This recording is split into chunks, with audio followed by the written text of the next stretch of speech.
There are the stories they tell you, and then there's the truth. And this is a truth so deep, so unsettling, that it was hidden on purpose, tucked away behind simple kids' stories and, let's be honest, scandals. It's been waiting there this whole time, just for the people who are brave enough to look past the surface. A god who steals butter?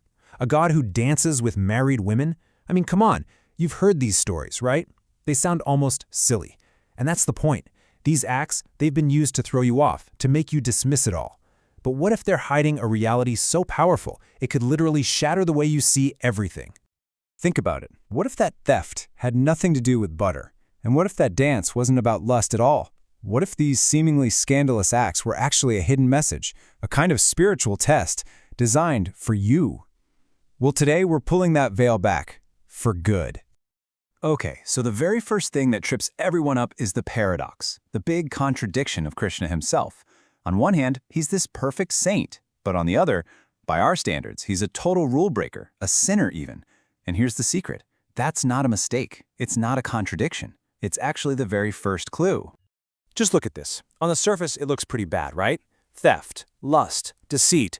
But you have to understand, every single one of these accusations is like a secret doorway. So yeah, he steals butter, but the real theft, he's stealing our hearts away from all the illusions of this world. He seems lustful, but what if that's just a symbol for a love so pure, so divine, it just burns your ego to the ground?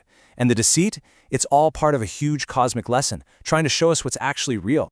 And it gets even crazier, because we're not just talking about small stuff here.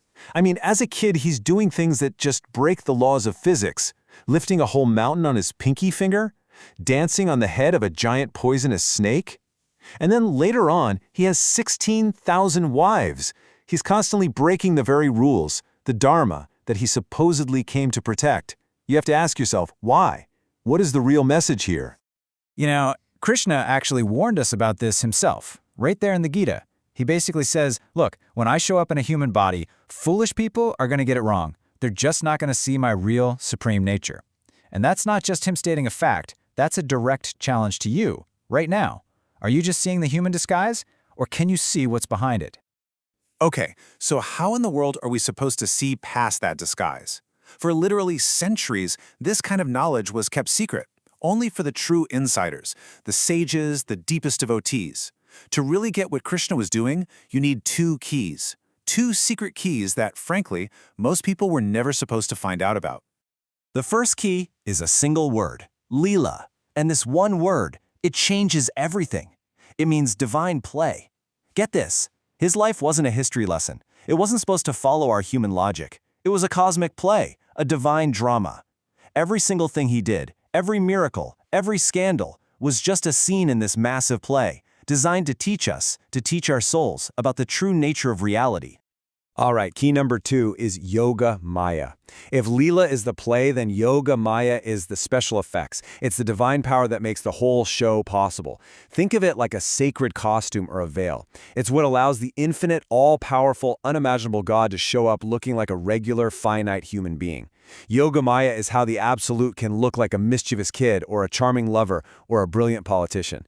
It's the ultimate magic trick, hiding God right there in front of you. And listen to this. Swami Sivananda just lays it out flat. He lets us in on this huge secret. He says Krishna wasn't born and he didn't die, not like we do. He just appeared, and then he disappeared. Using that power, Yoga Maya. His life isn't stuck in our reality. It was a deliberate, purposeful appearance inside our reality. Big difference. So now that we have these two keys, Leela and Yoga Maya, we can finally unlock it. We can finally tackle the most misunderstood, most controversial story of all time, the Raas Leela, that famous dance with the gopis. Ready for this? The whole illusion starts to crumble with just one number, 10. That's how old Krishna was. Some texts even say he was as young as 7. So this scandalous, lustful dance was performed by a child. The entire story people have built around this, the whole scandal, it all depends on you ignoring that one tiny fact. And Swami Sivananda really hits the nail on the head. He asks, seriously? Can there be even a hint of worldly lust in the Supreme Lord, especially when he's a little kid? It's the perfect question, right?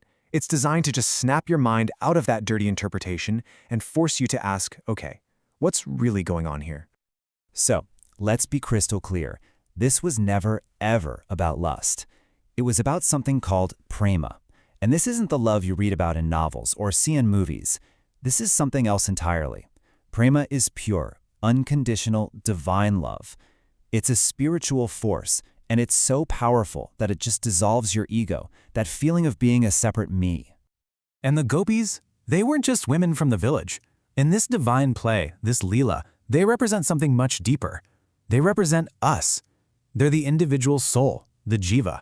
Every single gopi is a symbol for a human heart that is just sick and tired of the illusion of the world and is desperate to merge back with its true source, the supreme soul, which is Krishna. And when you see it that way, the whole dance changes. It stops being a romance novel scene and it becomes a sacred ritual, a yajna, a fire sacrifice. But what are they sacrificing? Not grain or wood. The gopis are throwing their very identities, their egos, that whole sense of I, me, mine, into the fire of that divine love.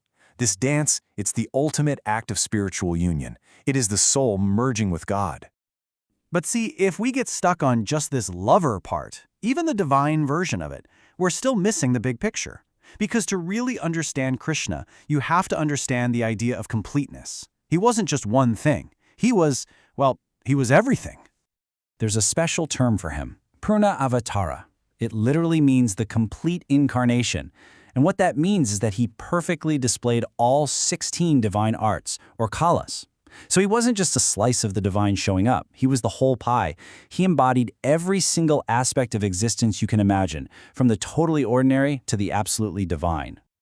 I mean, just look at his resume. The guy was an unparalleled statesman, a political genius playing 4D chess.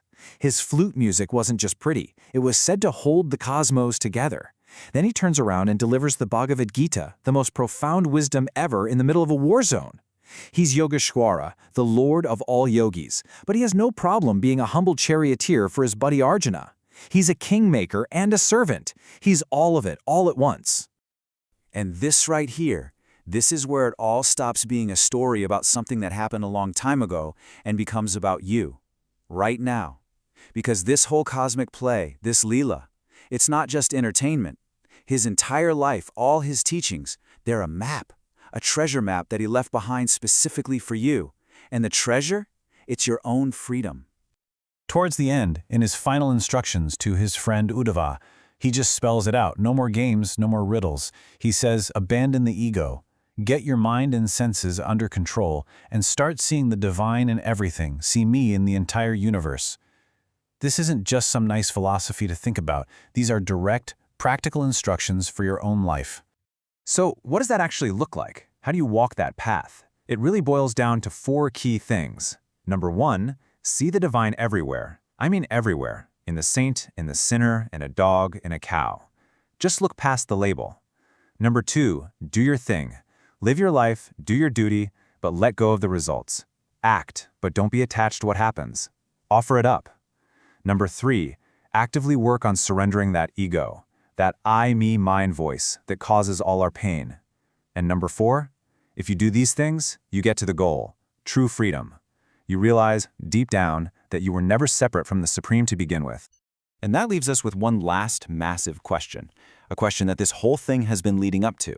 The entire point of this divine play, this hidden truth, was to show us just how tricky illusion is. So if the actions of God himself can be so completely misunderstood, if we can see lust where there is pure love, or see theft where there is only grace, then what about your life? What about the reality you see with your own eyes every single day? How much of that is just another misunderstanding?